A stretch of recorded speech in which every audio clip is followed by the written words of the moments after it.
Nós vamos abrir a palavra do Senhor no livro de Deuteronômio, capítulo 6. Nós vamos ler a partir do versículo de número 4.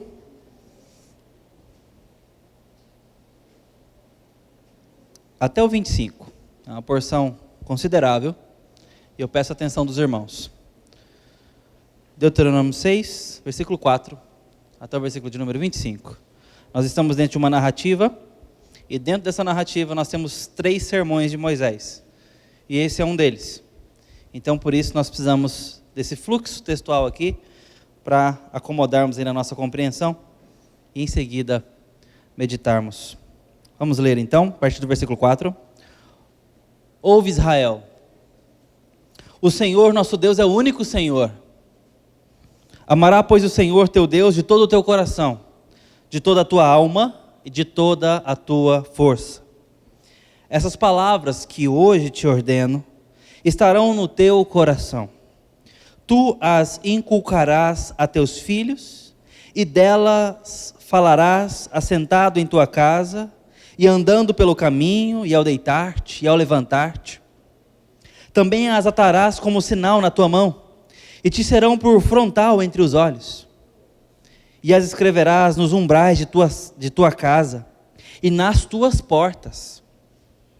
Havendo-te, pois, o Senhor teu Deus introduzido na terra, sob juramento prometeu a teus pais, Abraão, Isaque e Jacó, que te daria grandes e boas cidades que tu não edificaste, e casas cheias de tudo que é bom, casas que não encheste, poços abertos que não abriste, vinhais e olivais que não plantastes, e quando comeres, te fartares. Guarda-te para que não esqueças o Senhor, que te tirou da terra do Egito, da casa da servidão. O Senhor teu Deus temerás, a Ele servirás e pelo seu nome jurarás. Não seguirás outros deuses, nenhum dos deuses dos povos que houver ao redor de ti. Porque o Senhor teu Deus é Deus zeloso no meio de ti, para que a ira do Senhor teu Deus se não acenda contra ti e te destrua de sobre a face da terra.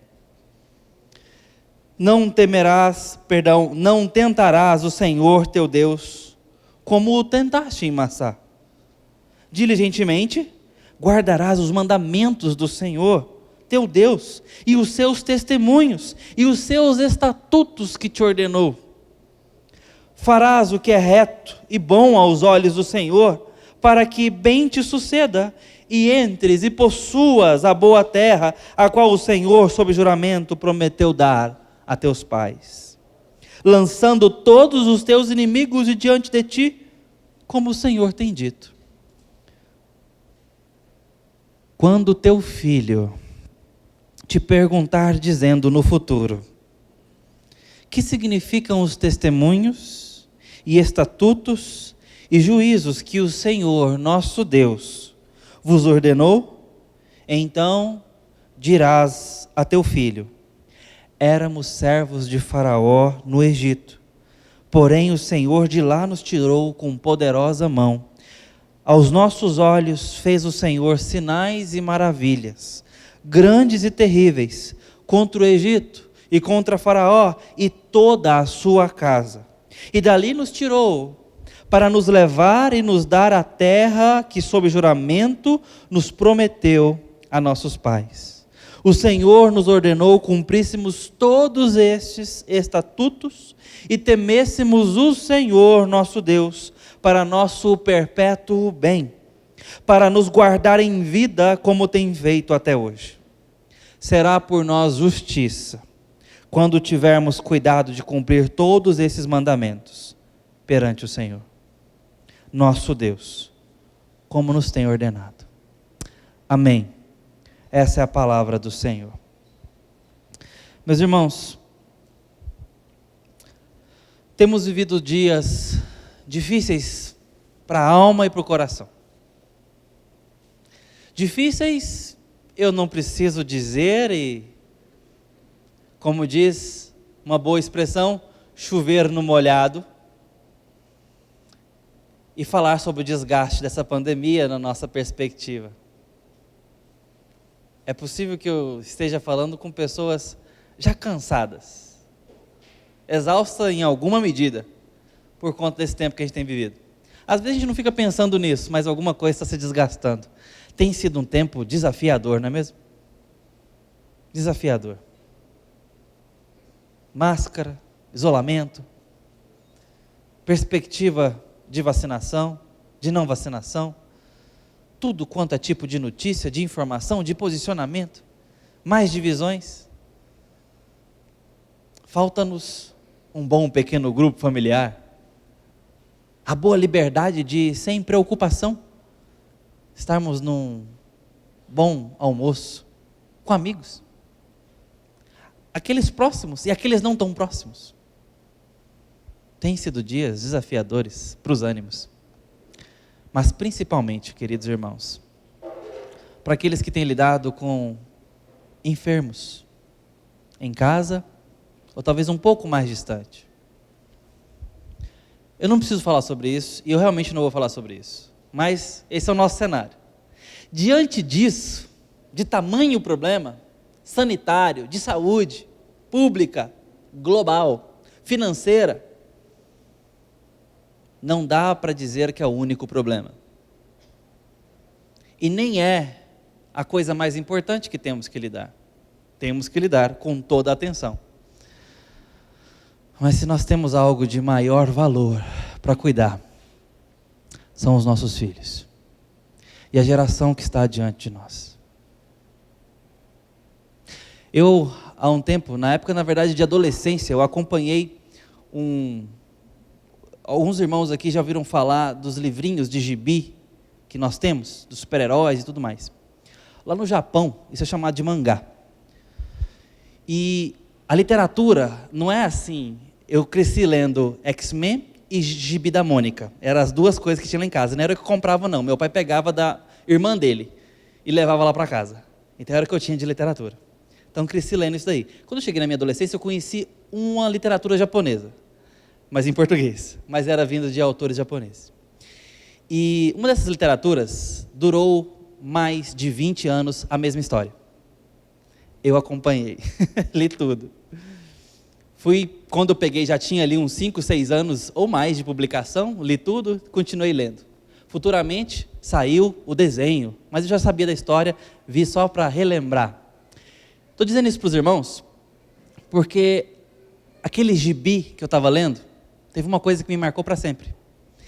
A filosofia de vida japonesa é muito diferente da nossa ocidental, em alguns aspectos. Tem coisa boa, tem coisa ruim, mas tem uma coisa muito marcante, positiva, que eu pude perceber em várias outras mídias que eu acabei consumindo vindo do Japão. Eles têm um senso comunitário fantástico, um senso do coletivo lindo e do cuidado com as crianças. Você percebe isso num gibi, que é feito para jovens ali, juvenis. Você percebe isso. Às vezes não é um que se destaca, são os pequenos todos juntos. Mas o que me chamou a atenção nessa história, foi o fato de que tinham 2 personagens ali, que não eram os protagonistas, mas que eles lidavam com o protagonista, eles sempre jogavam um jogo muito parecido com xadrez. Lá, Japão. E eles jogavam esse jogo sempre. E o aluno era muito esperto e muito inteligente, e sempre ganhava do mestre ali, que era mestre não de xadrez, mas era mestre de outras coisas. Mas ele sempre ganhava dele porque era o passatempo dos 2. E esse mestre, discipulando esse aluno, queria ensinar uma lição para eles. Como no xadrez, esse jogo você tinha que proteger o rei. Se o rei cai, você perde o jogo. É assim no xadrez. E ali é a mesma dinâmica. Se o rei for capturado e derrotado, acabou o jogo. Então, ele sempre perguntava para o seu aluno, na nossa vila, é um país que tem uma vila, quem é o rei? Em outras palavras, o que devemos proteger? Então eles pensavam, o aluno sempre pensava, perdão, é o líder, ué. Se o nosso líder cair, acabou. Mas o líder ali era trocado de tempo em tempo. De certa forma, caía. De alguma forma, sim. E ele deixava sempre a mesma pergunta: quem é o rei? Em episódios futuros, capítulos bem adiante, o aluno não chegou, mesmo agora já maduro, na resposta. E numa das batalhas ali, que eles estavam sendo invadidos por inimigos, assassinos, o seu professor foi ferido mortalmente e falou: eu tenho que terminar aquela lição. Inclusive esse capítulo era a última lição. Eu preciso terminar de te ensinar, que é a minha última colaboração. Você tem um grande papel para se desempenhar nessa vila. Eu preciso te contar quem é o rei. O rei que tem que ser protegido são as crianças. Se as crianças caírem, não tem futuro. Eu quero fechar aqui esse exemplo que eu dei e dizer agora sobre a dinâmica de plantação de igrejas. Há um tempo eu fui a um seminário, alguns anos atrás, e me foi dito o seguinte: uma igreja sem crianças terminará e fechará suas portas, no máximo, em 60 anos. Se nossa igreja hoje não tivesse crianças nos perturbando, entre aspas, gritando papai, como os irmãos escutam por aí, né? Mesmo lá no fundo, minha esposa põe um menino lá perto da porta, mas a vozinha ecoa no salão inteiro. Chega lá nossos irmãos que estão lá no salão externo, né? Se nós não tivermos nossas crianças no colo, na salinha, sentados aqui conosco, de 9, 10, 11, 12 anos escutando essa palavra, nossa igreja estaria com seus dias contados. Terminariam de cuidar e ensinar dos nossos velhos, os nossos pais, mães, os nossos adultos aí seriam cuidados, evangelizados, discipulados, e os jovens envelheceriam, e nós fecharíamos a nossa porta. Essa é a realidade de boa parte da Europa hoje. Uma geração não comunicou a fé a outra geração, e o evangelho hoje, irmãos, é novidade no mau sentido na Europa, não no bom sentido da palavra, porque não se conhece mais, nem se deseja. Eu tenho uma amiga que fez muitos intercâmbios por aí. Uma vez ela foi fazer na Inglaterra, ou pelo menos estava com uma amiga inglesa num desses intercâmbios europeus. Que a amiga era inglesa, eu tenho certeza. E eu lembro dela desabafar comigo dizendo: como que ela falando de Jesus para aquela menina, parecia que ela estava falando da mula sem cabeça. Era assim que aquela pessoa escutava ela. Interessada no assunto, mas assim, admirada dela acreditar com tanta força numa historinha, numa fantasia judaica, porque não fez parte da história dela. Eu já contei para os irmãos por que no século XIX, C.S. Lewis escreveu 7 livros para crianças, as Crônicas de Nárnia, só para, olha o objetivo, que mais tarde, depois delas terem se encantado com o mundo de Nárnia e visto aquele leão imenso chamado Aslan, elas pudessem mais tarde reconhecer o Jesus da Bíblia e pensar: eu fui preparada para essa história quando eu era criança. Esse é o objetivo daquele homem, ao escrever 7 histórias fantásticas para os nossos pequenos. Dá para imaginar isso? O que é semeadura? E nós não temos tempo nem de ler uma tirinha para os nossos filhos hoje. Dá para entender a pobreza da nossa semeadura? Nossos filhos estão repletos de Baby Shark. O meu sabe fazer todas as dancinhas do Baby Shark. Assim, assim, assim. Eles pegam na hora. A televisão. Na hora que está chegando ali no limite, vamos para a Netflix. Silêncio. Concentração. Estamos agora na fase do encrencão. já deve ter rolado lá em casa umas 28 vezes. Um filme de quase 1 hora. Meus irmãos, se nós não cuidarmos dos nossos filhos,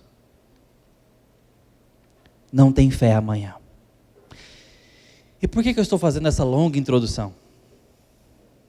Porque essa semana nós fomos surpreendidos pela propaganda do Burger King, onde a sigla LGBTQI+, e é mais extensa do que essa, eu estou dizendo oficialmente na publicidade do Burger King, tem um público bem amplo aí. Eles queriam não necessariamente educar crianças, talvez esse seja um propósito secundário. O propósito primário, dito e revelado, é mostrar para, pelo menos o Brasil, a perspectiva do amor pelas crianças, ou a perspectiva das crianças para com o amor LGBT, etc. E então, ao perguntá-las na frente de seus responsáveis, que fazem parte de relacionamentos homoafetivos, elas respondiam supostamente, espontaneamente para a câmera, com toda a naturalidade infantil, vendo nenhuma malícia ou contraindicação no comportamento de seus pais irresponsáveis. Essa é a proposta da propaganda. Mostrar como que a impureza está na construção social, preconceituosa, desafetuosa, julgadora, má. Que as crianças não são assim. Ora, meus irmãos, de fato tem uma inocência nas crianças. De fato, existe nelas uma desinformação. Só que neste momento, o que essa propaganda falha com o cerne de sua proposta é dizer que estão isentos da informação infantil. De que estão colhendo a espontaneidade, porque isto não existe. Isto não existe. Nós não seguimos Jean-Jacques Rousseau, que acredita que o homem nasce bom e o meio o corrompe. Nós acreditamos e precisamos reforçar os nossos princípios bíblicos, confessionais, de que nós somos frutos do pecado original, carentes porque somos destituídos da glória de Deus. Essa é a nossa circunstância, e o salmista então diz: em pecado me concebeu minha mãe.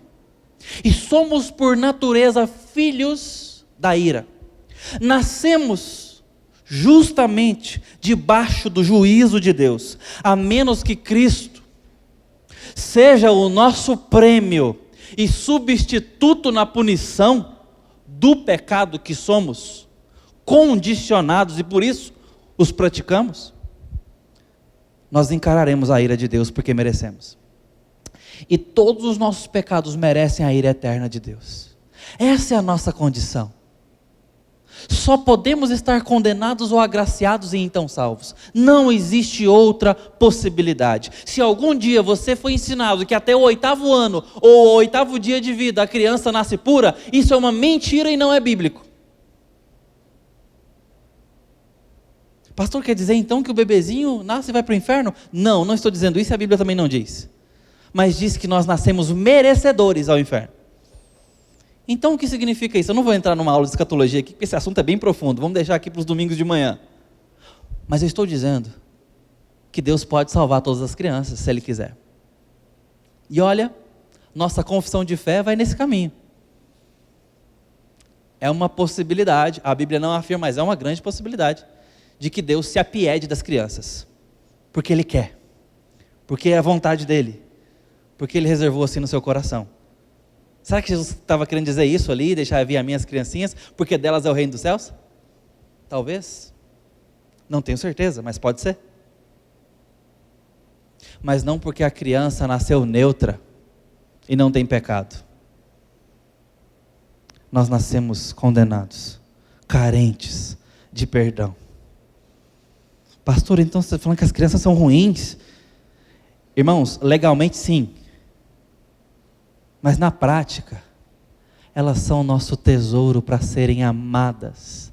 E objetiva e intencionalmente instruídas. As crianças não vêm ao mundo para instruir seus pais. A Bíblia nos mostra que elas são o nosso maior tesouro para serem instruídas, amadas na prática, cuidadas. O pai que ama, educa. Lembrando aqui o Isamitiba, né? O pai que ama, ensina, instrui. A Bíblia nos diz que punição é deixar a criança ao seu próprio caminho. E eu já aprendi isso na prática, tendo uma filha de quase 3 anos e um filho de quase 2. Se eu deixo o meu menino ao seu bel prazer, talvez hoje eu já não teria menino. Por conta da sua completa falta do mundo que o cerca. Irmãos, eu chego na casa de alguém, de um apartamento, da minha família, alguma coisa parecida, eu saio olhando se as janelas estão fechadas. Porque eu temo pela segurança do meu filho na sua espontaneidade. Essa semana eu passei aqui e vi uma tomada no chão aqui da nossa galeria. Falei, reverendo Rômulo, será que a gente não arruma uma tampinha? Vou tentar lembrar, se você achar também pode pôr aqui. Porque o meu menino gosta de ir ao meu escritório. E se ele achar esses 2 buraquinhos no chão, ele vai pôr o dedo. Ele vai querer dar uma brincada com esse negócio. Deixar a criança seu bel prazer é a maior maldade que nós podemos fazer. Elas foram nos dadas para serem responsabilidade nossa, para a cuidarmos, a amarmos, instruí-la com o quê? A nossa verdade, a nossa experiência de vida, porque no meu tempo era assim, porque o seu avô já dizia. Não, meus irmãos, não estou dizendo que isso é sem valor, mas isso é secundário, porque o que vem em primeiro lugar não é teu, nem meu, veio do Senhor e é dele. Ensina a criança o que o Senhor tem te ensinado. O que o Senhor te deu, testemunhos, estatutos e juízos, em outras palavras, a palavra dele. Depois vem sua opinião, depois vem minha experiência de vida. Tem muito pai que tem passado os carros nas frentes dos bois, quando tem primeiro colocado sua experiência de vida com muito orgulho, e a palavra de Deus em segundo lugar. E às vezes porque desconhece a própria palavra de Deus. Não é assim que nós vamos educar os nossos filhos. Nós educamos na palavra e lhes ensinamos a sabedoria do alto, ao preço de nós mesmos servirmos de testemunho. E este é o cerne desse texto, que está aqui a partir do versículo 20 ao 25, nesses 5 versos, Moisés resume os 25, e também aplica, porque ele vem falando aqui o que é considerado o grito de guerra devocional de Israel. Ouve, Israel, só há um Deus, e nós devemos amá-lo com tudo que temos e somos.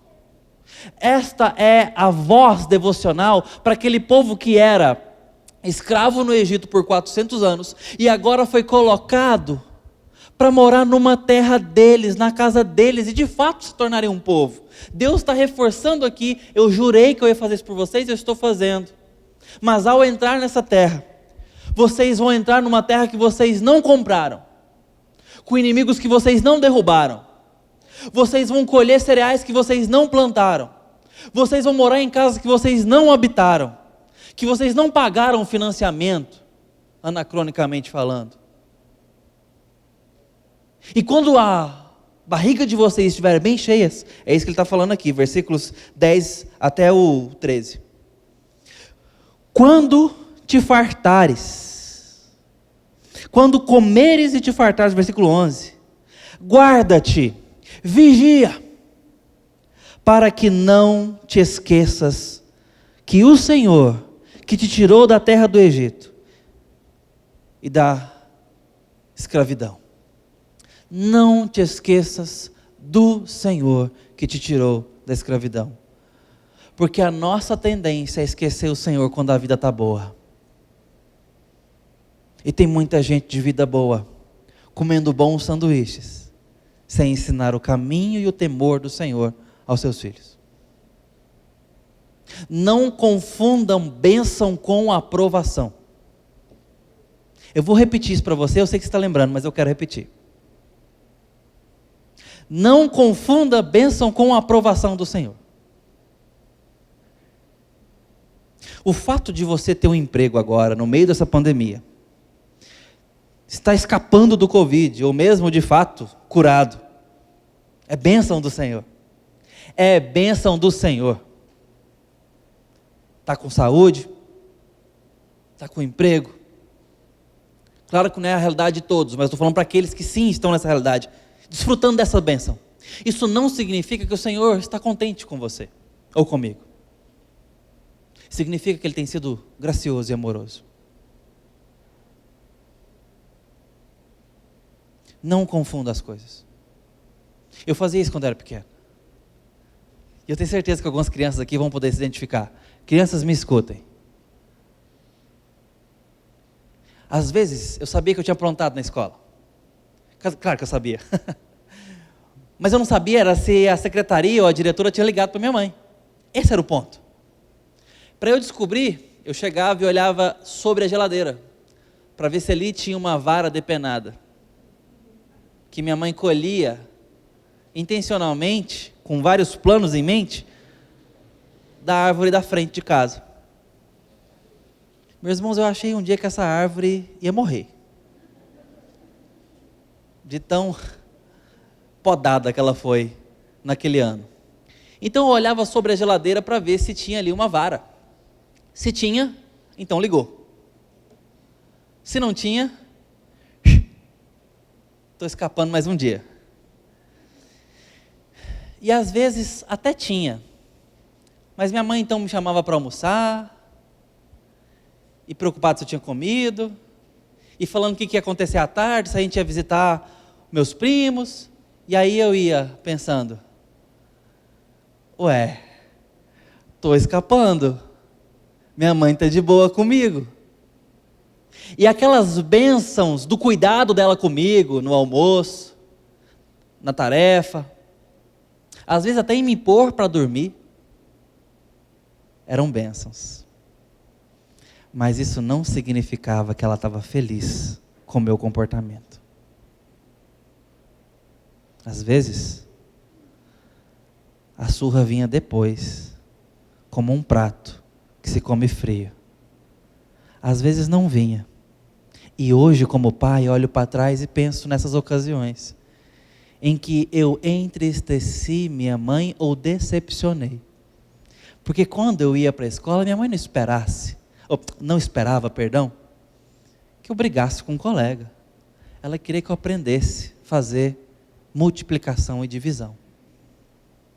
Ela não esperava que eu derrubasse um coleguinha do escorregador, aqueles de metal.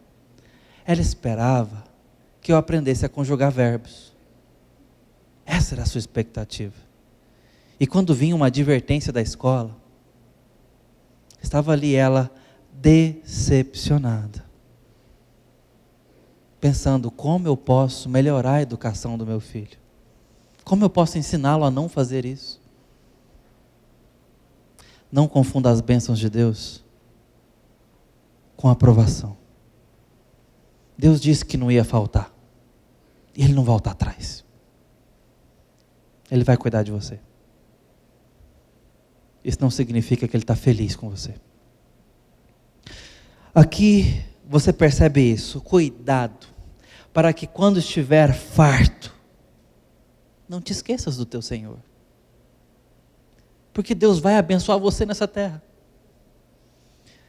A pergunta que eu quero trazer para os irmãos agora é o seguinte: como me lembrar do Senhor? Como honrar o Senhor? Ou, o que significa esquecê-lo? Não comunicá-lo à próxima geração. É isso que Moisés está dizendo. Ensina os teus filhos. Mostre para eles quem eu sou. Prega, vive. É assim que você vai se lembrar do Senhor. É assim que você vai não se esquecer do Senhor. É assim. Não é fazendo devocional enquanto você dirige o seu carro, sozinho indo para o trabalho. Não é assim. É com a sua família, com o seu filho. Não estou dizendo que não tem lugar para suas devocionais particulares, individuais. Tem. E que bom que tem. Mas isso não substitui o que o Senhor espera de nós. E o que o Senhor espera de nós? Que nós cuidemos da próxima geração com o evangelho que recebemos. Nós não merecíamos, mas recebemos. Agora nós passamos para eles que também não merecem, mas precisam desesperadamente do evangelho. A outra pergunta é: como vamos fazer isso? E aí o verso 20 em diante nos responde. Povo de Deus, convicto do amor de Deus, pai, mãe e avós, vivem de tal forma, com uma cosmovisão bíblica, isto é, a Bíblia ilumina os seus pensamentos de tal forma, suas decisões de tal forma, a rotina de casa é de tal forma, que gerará uma curiosidade em tempo oportuno, nas nossas crianças, que elas perguntarão sobre o nosso testemunho. Versículo 20. Quando teu filho, no futuro, te perguntar: teu filho tem visto que você é crente? Ou ele não tem a menor ideia disso? Eu não estou perguntando se ele sabe o que significa, não. Essa é uma pergunta, a segunda pergunta é a mais profunda. Eu estou perguntando se ele tem visto sinais de que você teme a Deus. E isto não é para 18 anos. 18 anos ele não vai fazer pergunta mais não. Ele já vai ter todas as respostas que ele quer ter. E triste realidade é se eles as aprendeu ou formulou sem você. Porque o mundo quer essa tutela. O mundo quer a guarda do seu filho. Professores querem a tutela do seu filho. Programas querem a tutela e a mente dos seus filhos. Eu não estou falando de plano de conspiração. Eu estou falando das propostas que temos tido, das agendas focando as crianças. E esse exemplo que eu citei, dessa rede de fast food, é uma delas. Existe uma agenda cultural onde se planta para colher. E nesse caso, de desconstrução de um conceito judaico-cristão de família. Não é uma questão de liberdade, é uma questão de agenda proposta. Onde uma opinião contrária não caberá mais. Não é conviver com o diferente que se luta hoje. É impor o diferente de tal forma que outra opinião não serve mais e será criminalizada. Este é o ponto. Esta é a agenda. E converse com alguém desta agenda, honestamente e profundamente. Ela não poderá negar isso. Porque respeito e amor, todo cristão tem que ter para dar. Claro. Respeito e amor. Nós somos constrangidos a dar. Nós somos amados para dar. Mas a principal forma que temos para amar é não nos calarmos.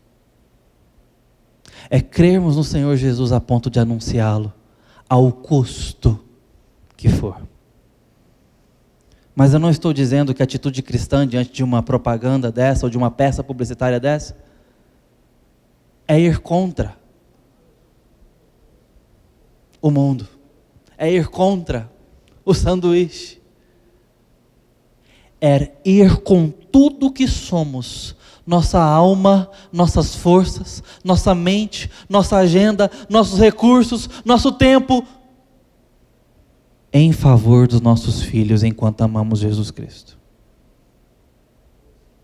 Nossos filhos precisam ser preparados,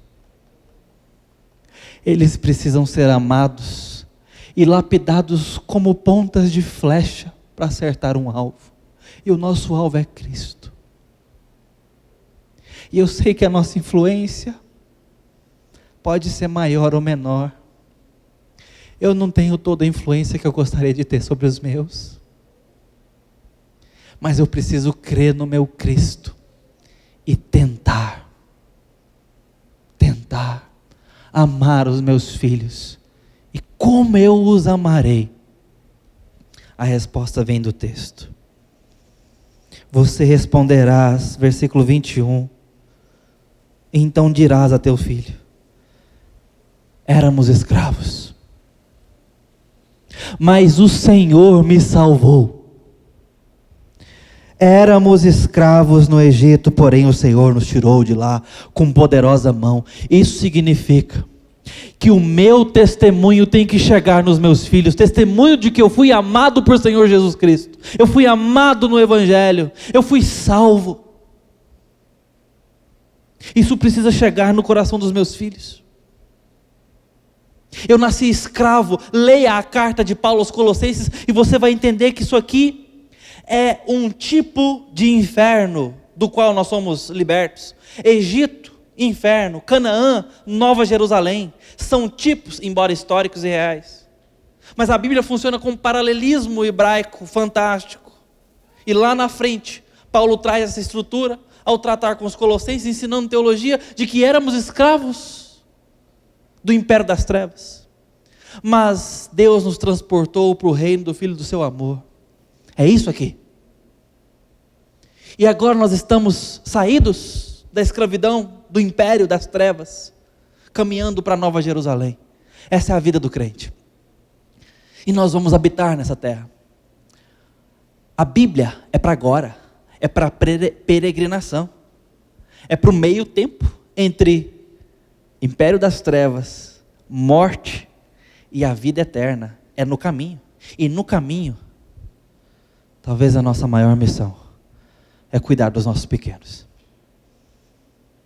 Mostre a eles, na vida e na rotina, e isso vai mexer com o nosso conforto, onde eu tenho que parar e ensiná-los, parar e priorizar, ler a Bíblia que eu sequer leio para mim, tenho que passar a ler para eles. Dá para entender o tamanho da responsabilidade? Começar a me tornar uma pessoa que eu nem sou. Deixar Cristo fazer uma obra que ainda está incompleta. E começar a me tornar em quem eu preciso ser, por conta do amor a Deus e do cuidado com os meus pequenos. Você dirás a eles, verso 22, aos nossos olhos fez o Senhor sinais e maravilhas grandes e terríveis, contra o Egito e contra Faraó e toda a sua casa. Você já falou o tamanho do seu Deus para o seu filho? Irmãos, eu tive uma experiência muito limitada de ser filho de um pai. Pouquinho, 11 anos eu já não tinha meu pai mais. Com 16 eu já tinha ido morar sozinho. Então minha experiência é limitada, é bem curta. E eu não escutei meu pai falando de Jesus para mim.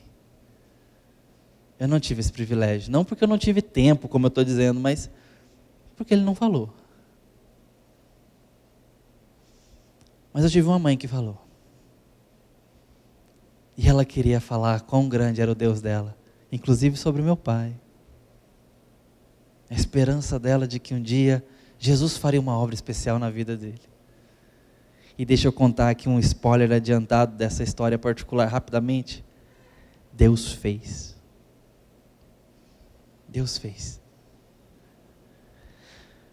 Nós temos falado o que Deus tem feito, não só na nossa vida, mas o que Ele tem feito na história.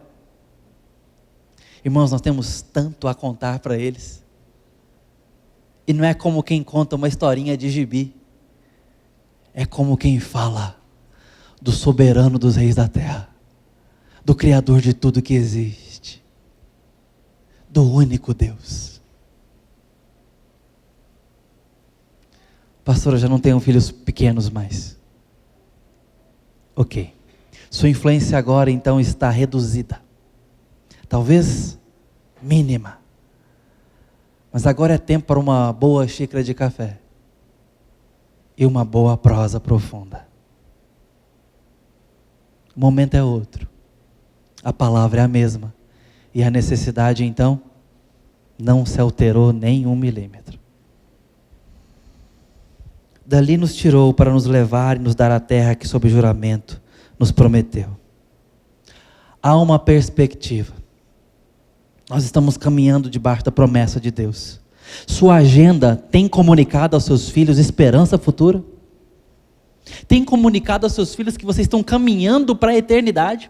Para o novo céu e para a nova terra? Ou seus filhos só conseguem enxergar a terra que você está arando debaixo dos seus pés?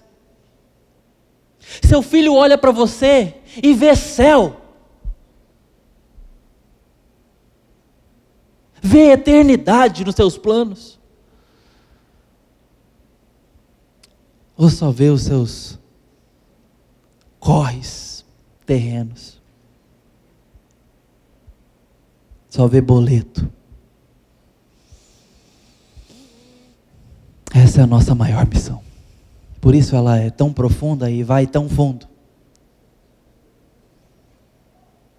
Mas há uma perspectiva presente também. Passada, temos que contar o que o Senhor fez e fez em nós.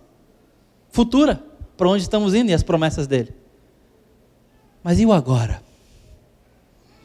Versículo 24. Ele nos ordenou que cumpríssemos toda a sua palavra. Conhecêssemos e obedecêssemos.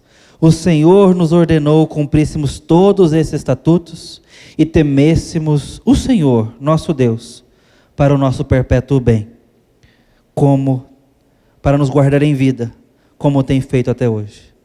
E será por nós justiça, quando nós assim fizermos. Cuidado de cumprir todos esses mandamentos perante Ele, como nos tem ordenado.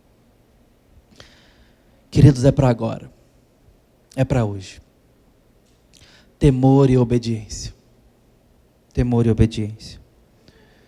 Quando as propostas surgem de trabalho, de família, da cultura, da mídia, um novo desenho, um novo filme, um novo livro, como eu tratarei e serei luz para o meu filho? Conhecendo a palavra. Você não precisa conhecer tudo de cultura. Você precisa conhecer muito bem a sua palavra para avaliar a cultura que te chega à mão. Eu não lembro o nome dele, mas me lembrei desse exemplo. Eu quero encerrar com essa citação. De um perito em notas falsas no Brasil. Ele estudou por muito tempo. E era talvez um chefe ali de perícia, porque ele realmente se aposentou fazendo isso e tudo mais. E uma vez ele deu uma entrevista e foi perguntado para ele, falou assim, quantas notas falsas, tipos de notas falsas tem hoje aí no mercado? Ele falou assim, são centenas de tipos. Ele falou assim, tem que decorar todas elas para saber? Ele falou, de forma alguma, é impossível. Impossível. Todo dia surge uma falsificação nova, um papel novo. E aí, como é que faz? A gente estuda muito bem a verdadeira. A gente fica craque na verdadeira. Quando bate ali diferente, eu não preciso conhecer a falsa, eu conheço muito bem a verdadeira. Você conhece a palavra do Senhor? Seus testemunhos, estatutos e juízos? Olha, meus irmãos, essa igreja tem se esforçado para te ensinar a palavra de Deus. E nós vamos até o fim. Só não escuta quem não quer. A gente às vezes até pinta o cabelo, veste roupa colorida para as crianças, traz brinquedos, fala de um jeito aqui, de um jeito ali. Mas a gente tem tentado ensinar a palavra de Deus para os irmãos. Mas isso não substituirá o seu apego à palavra de Deus, a sua própria devoção, para que você instrua os seus filhos e eduque as suas crianças nesta palavra, e lhes comunique o seu Deus, este Cristo e esse Evangelho. Precisamos prepará-los para o que está vindo. Precisamos prepará-los, dobrar os joelhos, entrar no quarto de guerra e lhes comunicar a simplicidade do Evangelho, o amor a Jesus, sobretudo o amor a Jesus, para que amemos pessoas enquanto estamos honrando a Cristo. Amemos pessoas e façamos rejeição a todo pecado. Que Deus nos abençoe. Cuide de nós, dos nossos filhos. Perdoe nossas debilidades como pais, nossas deficiências como responsáveis da próxima geração, mas que tenha misericórdia e graça de nós e dos nossos. Que essa igreja possa ser motivada pelo Espírito Santo, com sabedoria e temor, a cuidar da próxima geração. Que haja em nossos lares temor a Deus sobre todas as coisas. Temor com as finanças, temor com o trato conjugal e a fidelidade, temor com os nossos computadores e celulares, temor a Deus fora e dentro de casa, temor a Deus ao lidar com a educação, com o tempo e com a priorização da mente e do coração dos nossos filhos e filhas. Que Deus assim nos abençoe, queridos irmãos, e nos dê filhos fortalecidos, em nome de Jesus. Amém. Quero orar e pedir a bênção de Deus sobre nós. Convido a igreja, por gentileza, a se colocar de pé.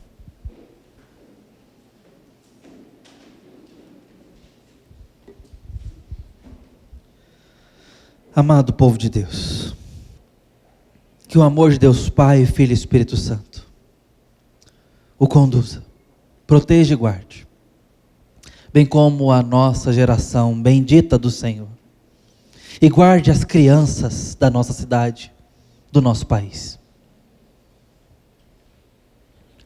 Nesse santo e trino nome, que assim seja até a volta de Cristo. Amém. Os irmãos podem se sentar e seja em oração enquanto cantamos o próximo cântico.